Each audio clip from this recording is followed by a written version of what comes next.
Hello, welcome to today's lesson. Today's video, we are on page 224 of the Keyboard Musicianship Book 1.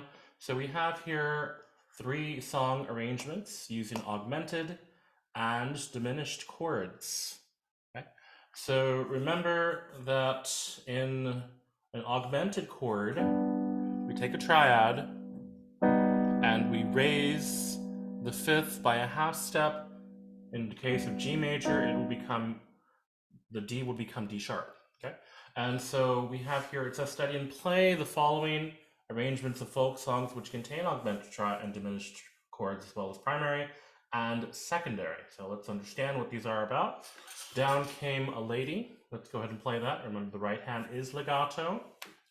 Try the new repeated legato technique that I taught you.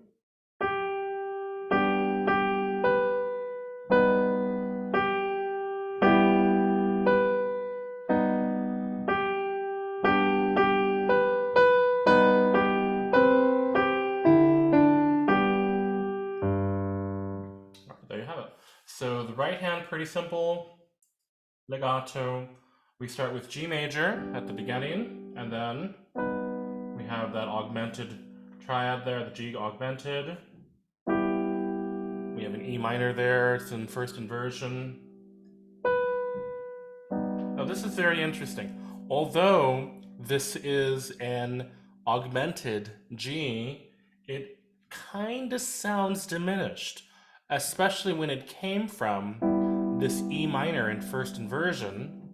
Notice that the E went down a half step. So in a way, the essence is diminished, though the chord is augmented. So that's very unusual.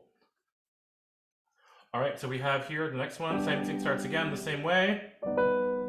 Augmented. We have here a very interesting chord. This is considered a C major, major 7.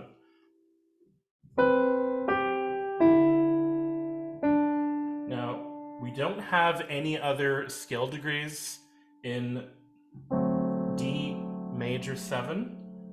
We just have D, and of course we always need a dominant before we resolve back to tonic. So even though we have this passing tone here of an E to D, we're going to call this a D major chord, and then we end on G.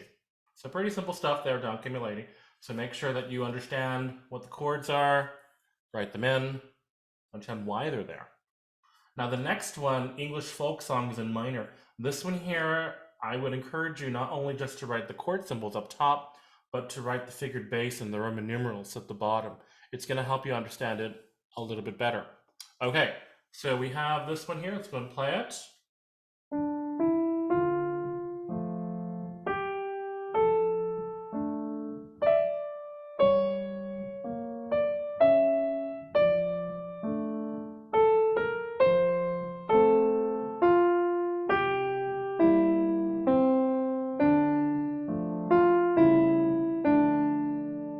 There you have it. Very curious. So the chords that we came up with, this is going to be interesting. We have D minor, of course. So do your finger cross there. Still D minor, but now we put the slash F. When we have a chord and it's now in a new inversion, you don't have to write D minor again, but I encourage you to write a slash F over the first beat.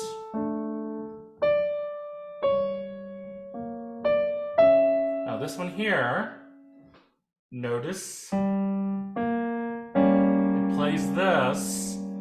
Don't be deceived to say that this is some kind of G chord here, when in fact you need to understand or respell this chord to see what would be most appropriate in the key of D minor. In the previous page, it told us that the 7th scale degree, leading tone, is going to be a diminished chord.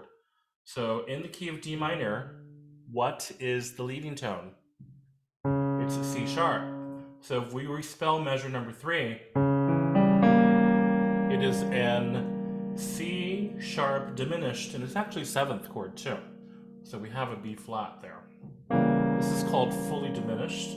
And so the chord would be C sharp diminished 7/G, because we are there in third inversion. And excuse me, second inversion.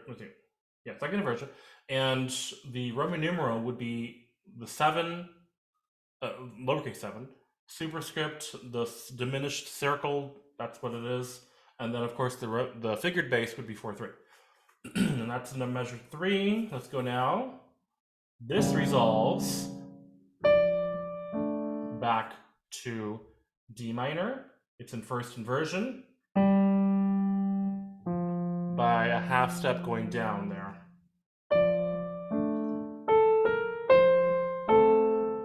We have something very nice here. From D minor first inversion, the bass stays the same and it becomes F major. Excuse me. F major is the third scale degree of D minor. In minor, the third scale degree happens to be major. So we're going to put an F major chord, remember it's capitalized, and the capitalized 3 underneath. And then something very, very complex happens in the next measure.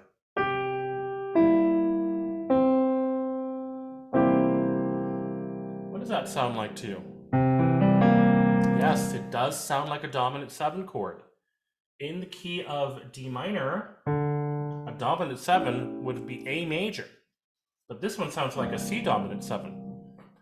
What's very unusual about some chords sometimes, or progressions, is we can modulate momentarily, which means to change keys momentarily. So for a moment here, we're going to be in the key of F major, which is the 3 of D. And from that 3, we're going to play the dominant of F major, which is this chord here, C dominant 7. And so the way you're going to write that in the analysis underneath is dominant 7/3. So the dominant of 3, dominant of F major. Of course, you'll just keep the C7 as the chord up top. There's no need to write analysis up there. And then we go back to D minor in root position. And here we go. Here's our proper dominant 7, A major 7 of D. And so this is going to be in first inversion. It's a dominant 6/5 Roman numeral and figured bass, A7/C sharp, back to D minor at the end there. Okay, so we're getting quite complex with our analysis, but let's try to keep up, and we will see you at next lesson. Bye.